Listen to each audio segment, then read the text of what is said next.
When Oliver premiered in London in the early 1960s and later on Broadway, it was an instant success. Many critics had felt the stories of Charles Dickens were too highbrow for the popular theater. Oliver proved them wrong. The score by Lionel Bart was attractive and inventive to many, and the show paved the way for other Dickens-inspired musicals on Broadway, in the movies, and on television. Oliver proved that there is no subject that cannot be discussed on a Broadway stage. In England, the poor law of 1834 said that all able-bodied paupers must live in a workhouse. Families were separated, hunger and abuse were common. In Britain, during the early 19th century, poverty was considered a crime.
Mr. Bumble, the parish beadle, strides onto the upper level of the workhouse, accompanied by Widow Corney, the matron of the workhouse. He holds his mace in a taunting manner as all eyes turn toward him in fear.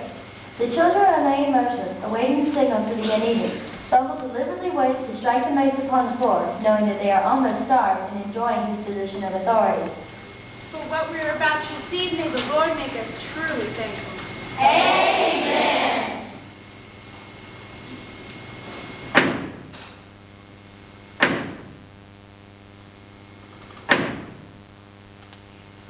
The meager raisins are quickly devoured. All eyes now turn toward one of the children, Oliver, who slowly picks up his bowl, rises, and hesitantly approaches Mr. Bumble. It seems that Oliver has been selected as a representative of the children to request more food. Everyone waits and watches in silence as Oliver asks for more to eat. Mr. Bumble goes into a furious rage and calls for his helpers to seize Oliver and lock him up. Please, sir, may I have some more? What? Please, sir, may I have some more? More? Catch him! Match him!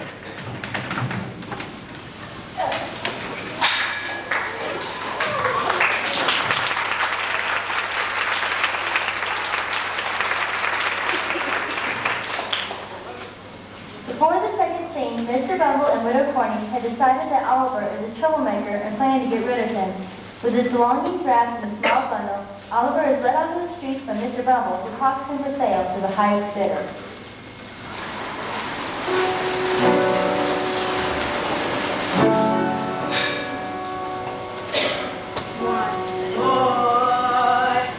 Boy for sale.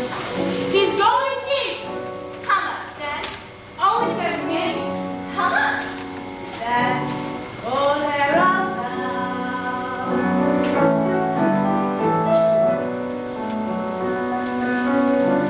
Fine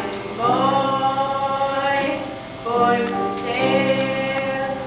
He's yours to keep for 1,000 pennies. You can work it out. That's 4 pounds, 3 and 4, slightly under 4 pennies, knocked down from 7 pennies. 3 pounds, 10 shillings. 3 pounds what, sir? Certainly not, sir. It depends on 3 pounds 10 then. Going, gone.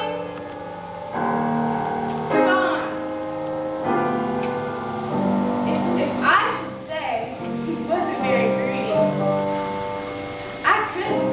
I'd be telling you a tale. One boy for sale. Come take me. Have you ever seen that nice? A boy for sale.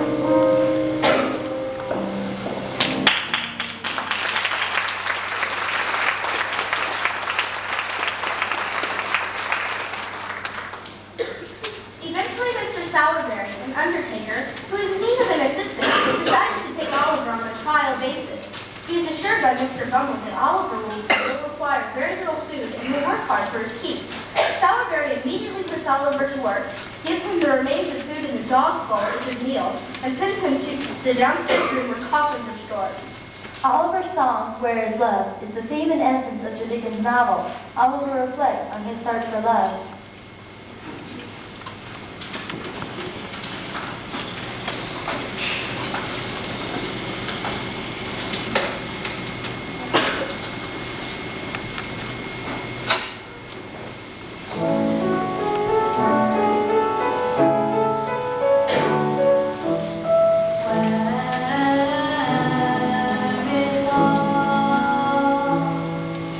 Does it fall from skies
Sowerberry provokes Oliver into a fight by taunting him about his mother.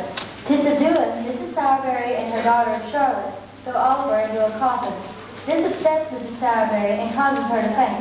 As the others rush to Mrs. Sowerberry's aid, Oliver manages to escape from the undertaking establishment and moves toward another episode in his life. Alone, hungry, and friendless, Oliver has spent several days and nights on the roads leading to London. As he pauses on his journey to rest and to finish the remains of a crust of bread, he is closely observed by an outlandishly dressed young man named Jack Dawkins, better known as the Artful Dodger. Dodger approaches Oliver, offers him an apple as an introduction to his boss, Fagin, who, he promises, will give Oliver food, a job, and a place to sleep. Oliver finds it hard to believe that he has found a friend, as Dodger assures him that he will be welcome as one of the family. Perhaps Oliver is finally about to experience a turn for the better. Come with him now to discover if the change is for the better. Or for the worse.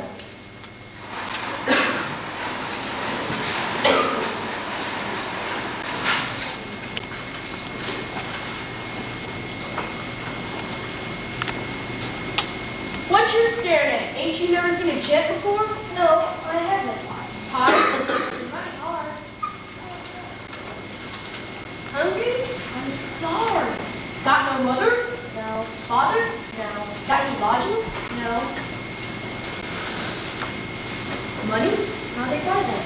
I suppose you want someplace to sleep tonight, don't you? Are you accommodated? Accommodated? No, I don't think so. Then accommodated shall be in your name. There's a certain house, and I know a respectable old gentleman who lives there. Who'll give you lodgings for nothing. His name is Mr. Fagin. If I'm introducing you, then I don't know who you are. Oliver Twist. And my name is Jack Dawkins, better known among your friends as the Artful Dodger. Nice to meet you, Mr. Dawkins. Are you sure Mr. Fagin will mind? Mine! Consider yourself at home. Consider yourself one of the family. We take it to you so strong. It's clear we're going to get along. Consider yourself well in. Consider yourself part of the furniture. There isn't a lot to spare. Who cares what? If we've got, we share. If there's a chance to be, we should see some harder days. Empty harder days, why drowse? Oh, it's a chance to meet somebody to foot the bill. Then the drinks are on the house. Consider yourself our mate. We don't want to have no fuss. For after some consideration, we can stay. Consider yourself one of us. Consider yourself. Consider yourself one of the family. We take him to you so strong. It's clear we're going to get along. Consider yourself well in. Consider yourself part of the furniture. There isn't a lot to spare. Who cares what? Every we got we share. Nobody tries to be lying on up the tea. There's a cup of tea for all. Only it's wise to be handy with the rolling pin when the landlord comes to call. Consider yourself our mate. We don't want to have no fuss. For after some consideration, we can stay. Consider yourself one of us.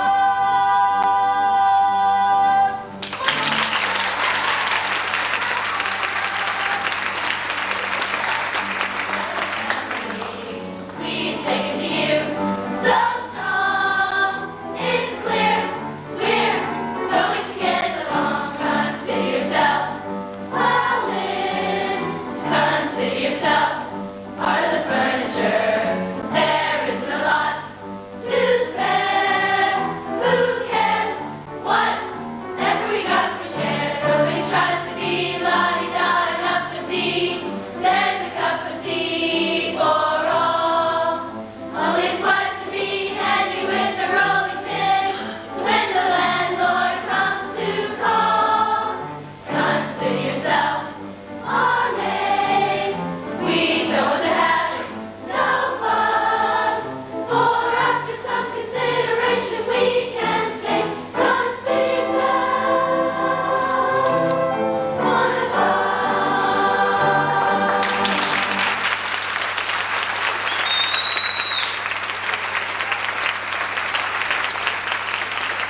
Fagin, the sly and crafty older gentleman who runs a school for pickpockets and thieves.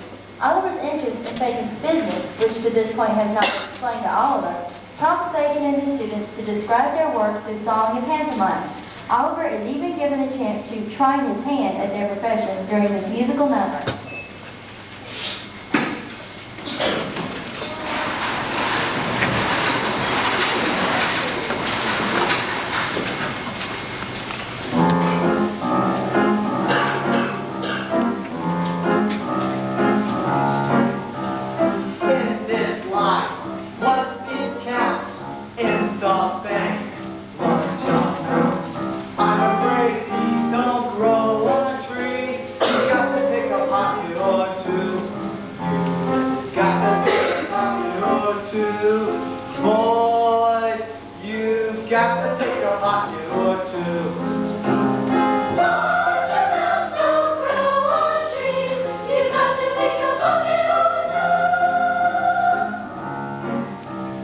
Robin Hood, what a crook, gave away what he took. Charities by, subscribe to mine, get out and pick a pocket or two. You got to pick a pocket or two.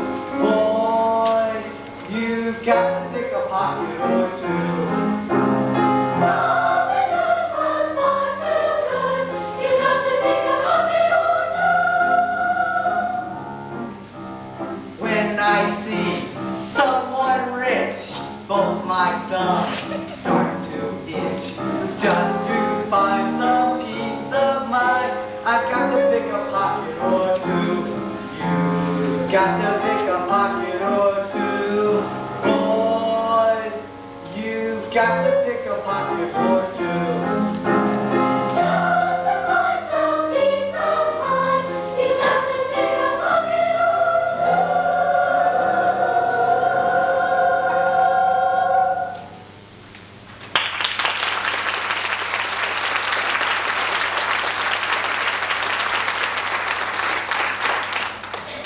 When everyone has been fed and bedded down for the night, Fagin brings from his secret hiding place a chest filled with expensive jewels that he has managed to keep aside for himself. He delights in holding each piece and admiring its beauty.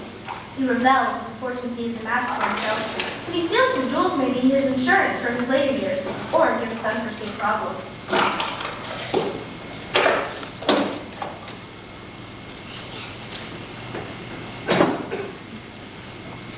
The next morning, everyone is aroused when Nancy and Bet arrive. Both are involved in Fagin's business. In addition, Nancy works as a waitress and is the girlfriend of Bill Sykes, who is feared and hated by all. Nancy is introduced to the new boy, Oliver, and immediately senses that his manners mark him as different from the rest. Here is a young gentleman. Nancy and Dodger, both of whom love to be on stage and have a definite flair for drama, decide they will show the group how proper ladies and gentlemen should act as they put on their airs of upper crust society for all. Who's he, Fagin? This is our new boy, Oliver Twist. Nancy, Becky. Charmed to meet you. We're all ladies and gentlemen here. We're all quality. Quality. You wouldn't know quality if you saw it. None of you except Dodge. Have you ever seen a way from quality gentlemen use that lady? Of course I have. So it shows I was stunned. Right go.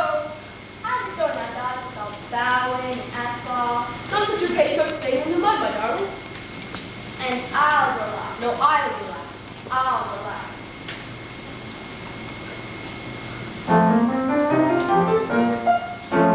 I do anything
rob a shop, Anything, even risk the drop. anything, Though your eyes go pop, anything, when you come down plop. hot everything we risk, life and limb, to keep you in the swim.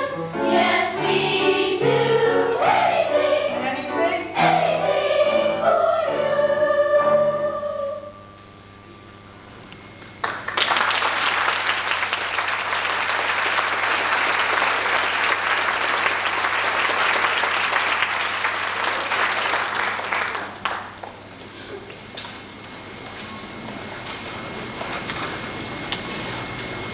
Within a few days, Oliver is sent off into the streets with Dodger to observe how successful pickpocketing is accomplished. Outside a bookstore, Dodger skillfully removes a wallet from a wealthy gentleman's pocket. Almost instantly, the man realizes that his wallet is missing as he reaches to pay for a purchase. Dodger makes a quick exit from the scene, and the gentleman turns to see Oliver, looking both innocent and guilty at once. Oliver hesitates, gathers his wits, and runs. He is thought to be the thief and is captured as Act 1 concludes. There will be a brief 5-minute intermission at this time. Be sure to return to see what happens to Oliver.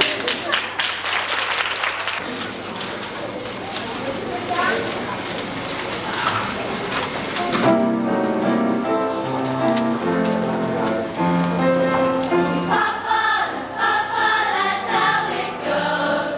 Ooh, Papa, Papa, everyone knows.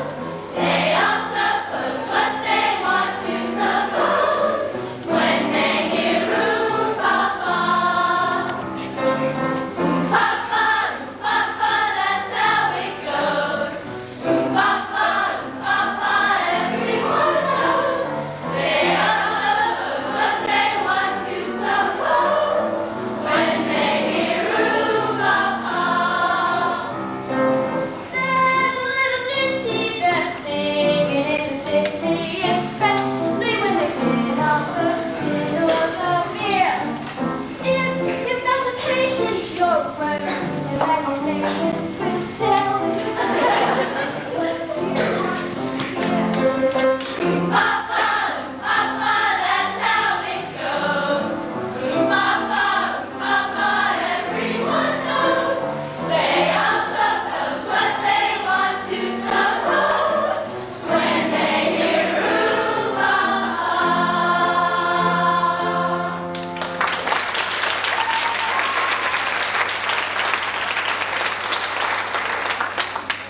As Act 2 begins, Nancy is entertaining her customers with a rousing song, Ooh Papa. All join her as they beat time, move to music, sing heartily, and applaud loudly.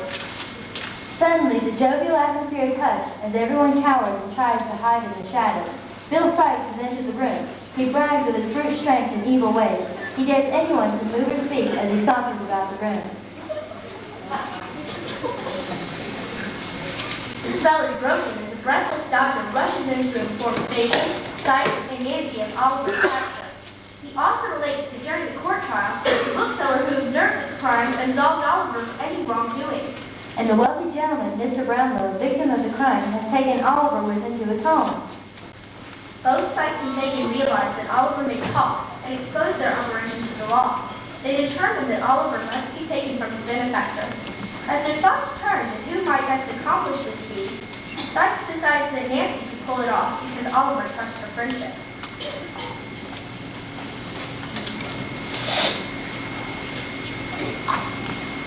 When Nancy refuses and pleads that Oliver deserves his chance for a better life, Sykes strikes her and threatens to kill her. No, I won't. Yes, you will.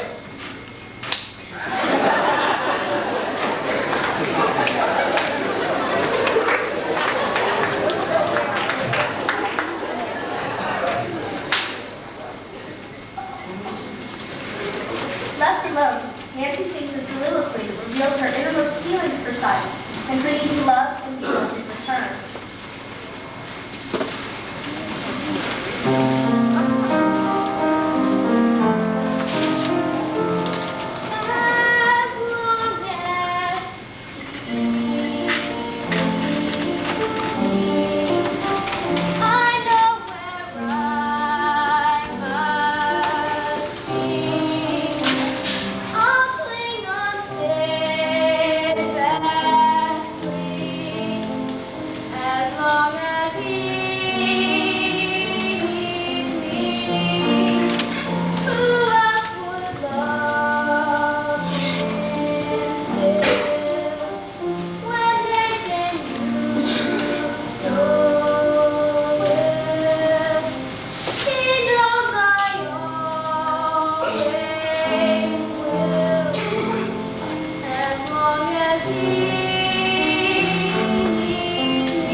If you are lonely, then you will know. When someone needs you, you love them so. I won't betray his trust. Some people say I must. I've got to stay true just as long as he needs me.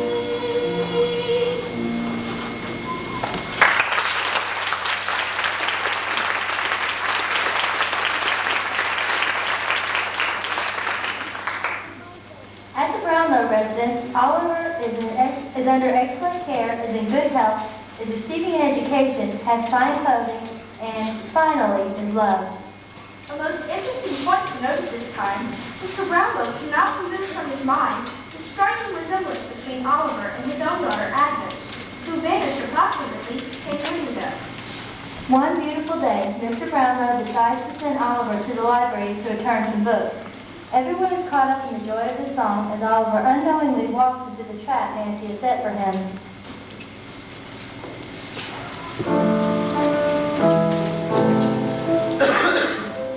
Goodbye, my sweet red roses, to bloom for many. Goodbye, my sweet red roses, to bloom for many.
broke his mother's heart. Her acting is so convincing that the crowd turns against Oliver and ignores his pleas that the whole scene is a sham. Sykes appears, and he and Nancy hustle Oliver away from Fagin's hideout. Kidnapped. Once again, Oliver's life has taken a drastic turn.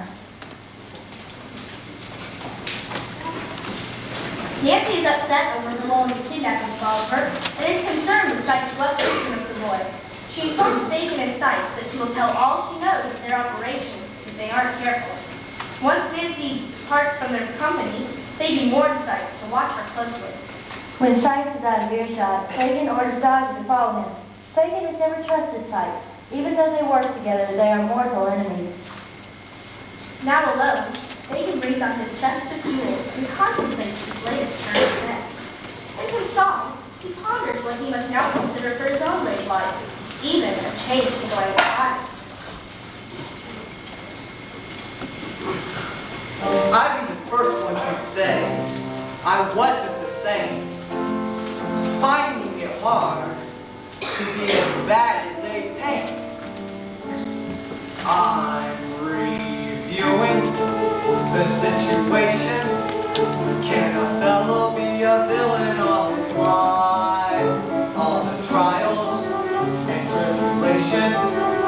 Better settle down and get myself a wife. And a wife can cook and sew for me, and cook for me, and go for me, and go for me, and nag at me. The finger she will wag at me, the money she will take from me, the misery she will make for me. I think I better get out again. I'm reviewing the situation. If you want to eat, you got to earn a bob. It's such a humiliation for a robber to perform an honest job. So a job I'm getting possibly, I wonder who's a boss will be. I wonder if you'll take to me what bonuses you'll make to me. I'll start it and work will it, a growing wing, but wait. I think I better think it out again. Hey!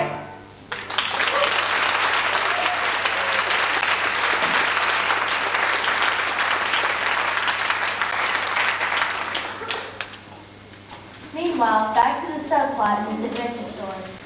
An old woman, Sally, who was present in a workhouse when a child was born to an inmate, has decided to involve her long-kept secret to Mr. Bumble and Widow Corning before her death. By the way, Mrs. Corning is now Mrs. Bumble. Sally shows the locket she brought from the child's dead mother and says that the dying woman's last words told of an inheritance for her child, whose name was Oliver.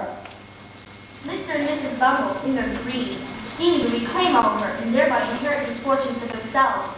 But Mr. Brownlow foils their plot when he becomes incensed over their treatment and sale of Oliver and threatens to have both of them fired from their positions. Upon opening the locket, Mr. Brownlow discovers that it contains a gift from his daughter Agnes. He is Oliver's grandfather.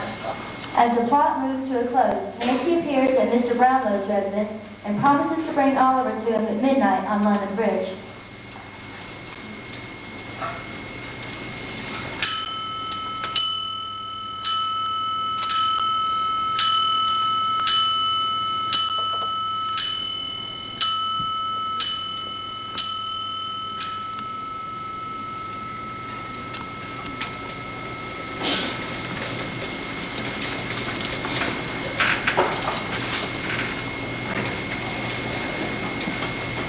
That night, Nancy hurries Oliver to the appointed meeting.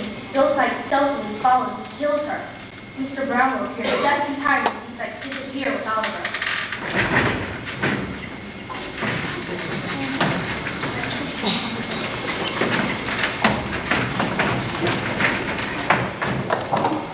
As an angry crowd searches for Sykes, it batters in the door of Fagin's den, where Sykes has taken Oliver.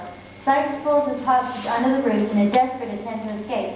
He is discovered by the crowd, is shot, and falls to his death. In the meantime, Fagin and his pickpockets have been alerted and have managed to run to safety. The crowd emerges from Fagin's den, excitedly showing off his chest of precious jewels within the cover. Oliver's grandfather, Mr. Brownlow, rescues Oliver and takes him home.